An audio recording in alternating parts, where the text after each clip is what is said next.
धर्माधर्मात तेढ निर्माण करून विनापरवाना डिजिटल बॅनर उभारल्याप्रकरणी तिघांवर जेलरोड पोलीस ठाण्यात गुन्हा दाखल करण्यात आला।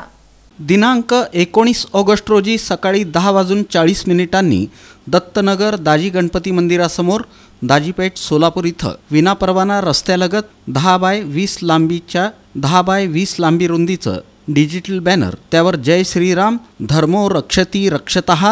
जय मार्कंडे, श्री मार्कंडे महामुनींची शपथ घेऊया की आपली एकही बहीण लव जिहादला बळी पडणार नाही, आपण कोणत्याही व्यसनाला बळी पडणार नाही, आपण आपलं एकही घर जिहाद्याला विकणार नाही, आपण आपल्या कुटुंबातील एकाही सदस्याचं धर्मांतरण होऊ देणार नाही, जो हिंदुत्वाचा वारसदार तोच शहर मध्यचा आमदार, अशा मजकुराचा बॅनर छापून विनापरवाना लावल्याचं आढळून आल्यानं प्रोप्रायटर शुभम कडदास, राहणार विजयनगर, कुंभारी रोड, सोलापूर यांनी संबंधित डिजिटल बॅनरची रीतसर परवानगी बघूनच डिजिटल बॅनर छापणं आवश्यक असताना देखील त्यांनी विनापरवाना डिजिटल बॅनर छापल्याचं आढळून आल्यानं शुभम कडदास, अंबादास गोरंटला, कॉन्ट्रॅक्टर जावेद मंडपचे मालक यांच्याविरुद्ध जेलरोड पोलीस ठाण्यात गुन्हा दाखल करण्यात आला। घटनास्थळी वरिष्ठ पोलीस निरीक्षक माने, पोलीस निरीक्षक बिराजदार, सहाय्यक पोलीस निरीक्षक सोनवणे यांनी भेट दिली।